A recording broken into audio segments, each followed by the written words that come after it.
Hello there, Seraphim17 once again, introducing you to my Mass Effect 3 Insanity difficulty video walkthrough. This is the second section to Palaven, and this is our first introduction to the Brute. So the Brute is armoured, and he also has some husks with him, which is, like I said, really gay. But fire is real good against this dude. Anything that's good against armour is going to be your best friend against the Brutes. And one thing to note when people might be commenting in the video like this is not on Insanity because that Brute's dying too quick. This is from a new game, so this is only like a level 8 Brute. He's not a level 50 Brute. The difference is astronomical, and that is why I would recommend anybody who wants to do Insanity to do it from a new game. And I was actually on Xbox 360 achievements the other day, and I was looking at the achievement roadmap, the achievement guide.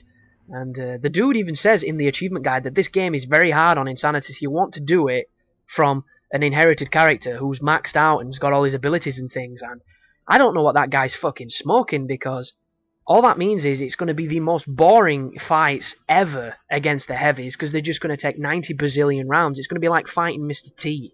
It's not cool at all.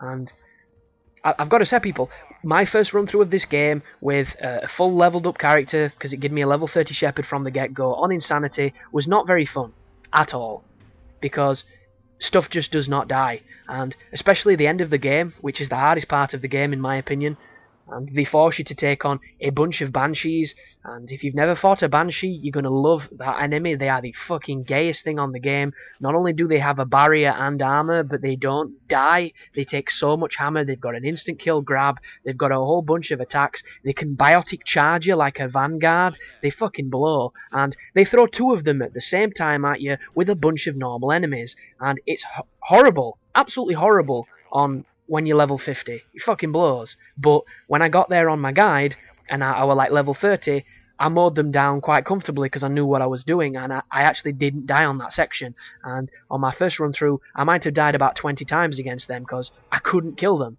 I physically couldn't kill them.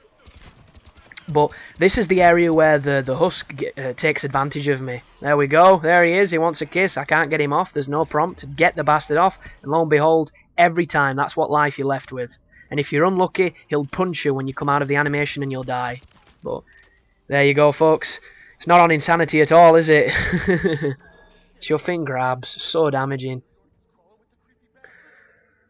There's a couple of things about this game I don't understand as well. The icons at the bottom where they enable you to use your friend's abilities, every so often there'll be a funny pattern on the icon. And it'll be slightly greyed out, it'll have a strange pattern on it, and I don't know what it means. It doesn't stop you from using it, because you can still use it, it just looks like something's happening, and I'm not too sure what that's all about. But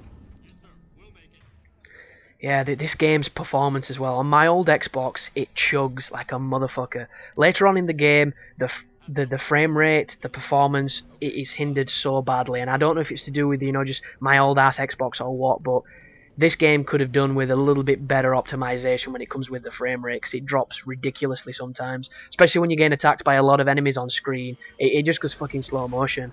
It's really bad. And anybody playing on PC is probably going to be a, you know, much benefit there, because they're not going to get that bullshit. They're going to have it running at a full 60 frames per second, even more, like 120 frames per second or something crazy. But keep on pushing forward. Like I said, this game is obsessed with making your mantle. It's almost as if it's, you know, 2012, the year of the mantle, because Shepard does enough of it through this game. It's not that easy. And I mean, it'd be impressive if he were in a wheelchair, but he's not. Makes no bloody sense. And look at this. This is when it really dawned on me that, you know, game design in this game could have had something more interesting in it. When you're navigating a ravine like this, and it's literally just go from A to B, and there's nothing there except for a bunch of mantle opportunities. Because I don't know, that when Mass Effect is at its best is when you're on a planet, you don't know what's happening, but something bad is happening, and you're exploring facilities, and it's all mystery and it's eerie, and you're reading all diaries that are showing you that something really fucked up happened here, and you're not quite sure what. And you don't know who the enemy is, you don't know what the motivation is. That is when Mass Effect's at its finest. When you're trudging from A to B shooting dudes, then it just becomes Gears of Mass Effect. And if you're going to play a third-person shooter, you're going to play the one that controls like a dream. And unfortunately, Mass Effect can feel like a clunky piece of shit at times. And so it should, really, because the game does so much. It's just like Bethesda's Oblivions and their RPGs. Those games have so much in them, so much stuff, so much scope, that a lot of the normal gameplay is dog shit, because, you know, they've not changed it forever. So at the end of the day, all you're doing is flailing a sword, and the flailing looks shit, and the combat's shit, and you just think, like, if they put more effort into this one area, it'd be such a better game. Like the quick save. Can you imagine if Skyrim had quick save mapped to back? Can you imagine how many menus you wouldn't have had to sit through and wait for them to fuck off so you can get back into the game? Like, it's unbelievable. But this is the hard bit anyhow. So we've waited a while, but this bit is tough. So when you move into this corridor, there's going to be a bunch of the cannibals, there's going to be a bunch of the Reavers, soldier guys, the Ravagers as they're called, and there's going to be a bunch of brutes. And I don't know how many of these guys spawn. I think it's 4. But just know, before you kill one, another one's going to be on its way. And you don't really have the weapons to kill him all that quickly. But you'll notice that sniper rifles are real powerful against them. Another tip I picked up as well is the shotgun. I'm not a big shotgun fan because it means I have to get close to an enemy that can potentially kill me quicker than I can kill it. But if you have to, and you do it smart enough, the shotguns are destructive. They're super powerful. And you're going to see me at the end of the game when I completely, fully, you know, endorse being a soldier. I put every gun in every slot. I have a full -200 recharge. And it just gets shit done.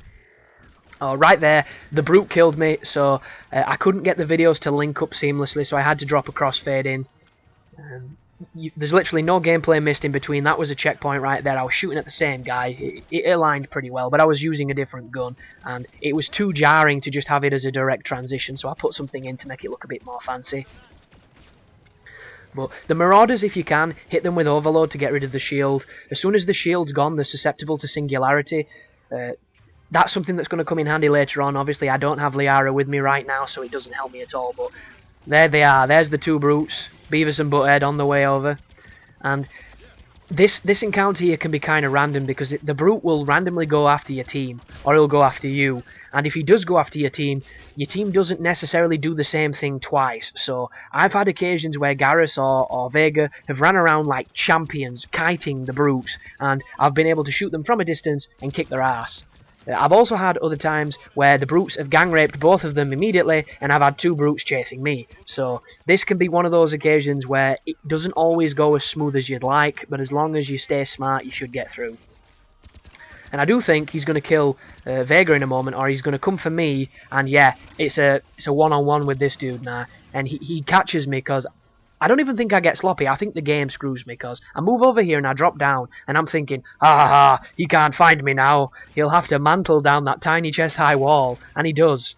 And it kind of throws a wrench in my machine. So there I'm like, fucking bastard, how dare you follow me? And I've got to roll away.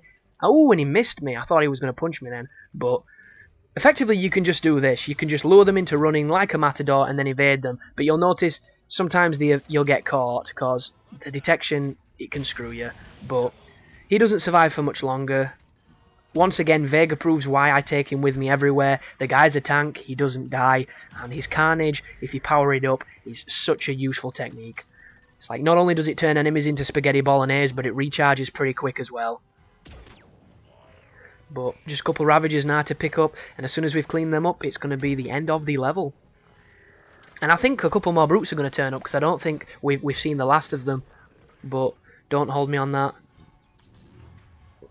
Oh, as well, when the enemies get down to the last 3 or 4, you'll notice they get a lot more confident. And I mean, look at this kid here. He's full on rushed my tits off. He's bang next to me and my buddy here.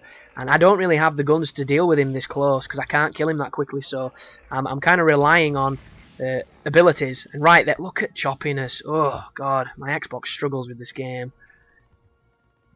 But fingers crossed we take him out and we can push forward.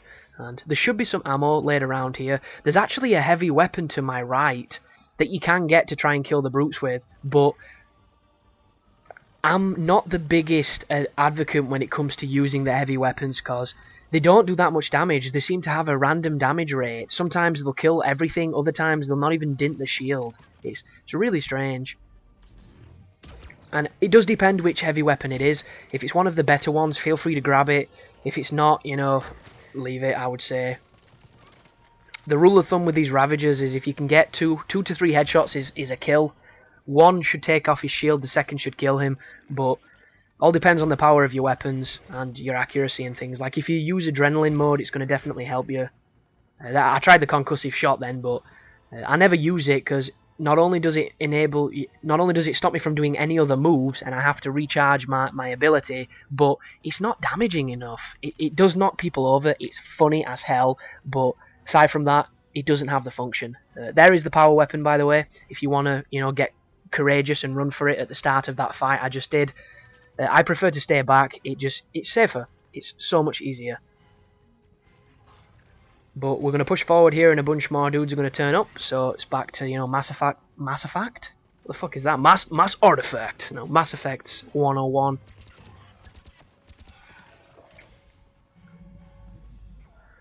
There's the lovely save point.